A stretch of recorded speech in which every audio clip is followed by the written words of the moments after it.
சிறுத்தைகள் கட்சிக்கு கூடுதல் சீட் தர முடியும், ஆட்சியில் பங்கு தர முடியும் என ஆசை காட்டினார்கள் என அக்கட்சியின் தலைவர் திருமாவளவன் கூறியுள்ளார். கும்பகோணத்தில் நடைபெற்ற அம்பேத்கர் பெரியார் சிலை திறப்பு விழாவில் பேசிய திருமாவளவன், திமுக கூட்டணியை விட்டு விசிக வெளியே வர வேண்டும் என சிலர் கூறியதாகவும், இதற்கெல்லாம் விசிக இடம் கொடுக்காது என்றும் தெரிவித்தார்.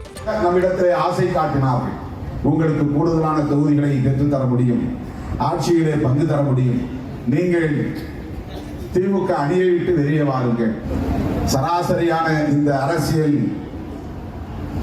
நகர்வுகளுக்கு ஒருபோதும் விடுதலை சிறுத்தைகள் இடம் கொடுத்ததில்லை.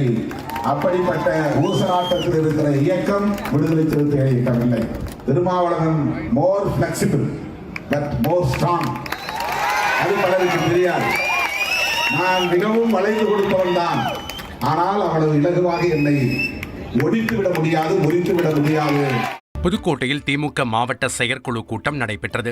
இந்த கூட்டத்தில் கலந்து கொண்டு பேசிய அமைச்சர் ரகுபதி, வரும் 2026 சட்டமன்ற தேர்தலில் யாருடன் யார் கூட்டணி சேர்ந்தாலும் அனைத்து உத்திகளையும் கையாண்டு திமுக கூட்டணி 200 தொகுதிகளை கைப்பற்றி வெற்றி பெற வேண்டும் என்று தொண்டர்களுக்கு அறிவுறுத்தினார். பாஜகவுடன் அதிமுக கூட்டணி சேர்ந்து விட்டதால் திமுக கூட்டணிக்கு 10% வாக்குகள் கூடுதலாக கிடைக்கும் என்று அமைச்சர் மெய்யநாதன் தெரிவித்தார்.